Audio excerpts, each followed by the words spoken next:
ಸುಮಾರು 8 ಶತಮಾನಗಳ ಹಿಂದೆ ಆಚಾರ್ಯ ಮಧ್ವರು ಶ್ರೀಕೃಷ್ಣನಿಗಾಗಿ ಉಡುಪಿಯಲ್ಲಿ ನಿರ್ಮಿಸಿದ್ದಾರೆ ಎನ್ನಲಾದ ಕೃಷ್ಣ ಮಠದ ಪ್ರಾಚೀನ ಸೌಂದರ್ಯವನ್ನು ಆಧುನಿಕ ಬೆಳಕಿನ ಕಿಂಡಿಯಲ್ಲಿ ಪ್ರದರ್ಶಿಸಲು ಪರ್ಯಾಯ ಪುತ್ತಿಗೆ ಮಠಾಧೀಶ ಶ್ರೀ ಸುಗುಣೇಂದ್ರ ತೀರ್ಥ ಶ್ರೀಪಾದರು ಮುಂದಾಗಿದ್ದಾರೆ.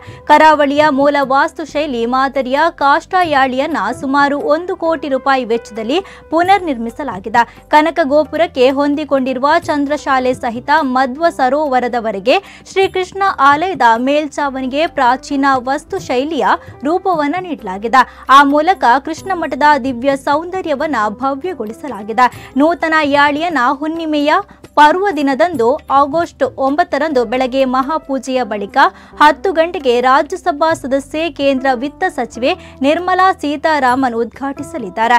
ಇನ್ಫೋಸಿಸ್ ಫೌಂಡೇಶನ್ ಪ್ರವರ್ತಕರಾದ ಸುಧಾಮೂರ್ತಿ ಮತ್ತು ನಿವೃತ್ತ ಮುಖ್ಯ ನ್ಯಾಯಾಧೀಶ ದಿನೇಶ್ ಕುಮಾರ್ ಅತಿಥಿಗಳಾಗಿ ಭಾಗವಹಿಸಲಿದ್ದಾರೆ ಎಂದು ಪರ್ಯಾಯ ಪುತ್ತಿಗೆ ಮಠದ ಪ್ರಕಟಣೆ ತಿಳಿಸಿದೆ.